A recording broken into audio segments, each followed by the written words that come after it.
Girare un film a Venezia sta diventando una missione impossibile per Tom Cruise, proprio come il titolo della saga Mission Impossible, che in questi giorni vedeva il divo hollywoodiano impegnato con la sua troupe a girare le riprese del settimo episodio di Libra.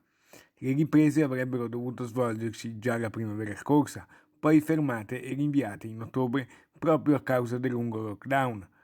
La troupe era tornata a Venezia da pochi giorni e aveva cominciato a girare. Tom si era già fatto notare per il suo fisico atletico, saltando da un motoscafo all'altro in laguna.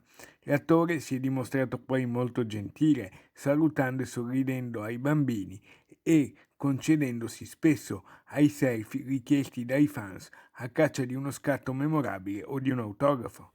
La crescita dei contagi da Covid-19, il pericolo di assembramenti dei fans, si dice anche un caso di presunta positività da parte di un componente della security a Roma, hanno però imposto lo stop.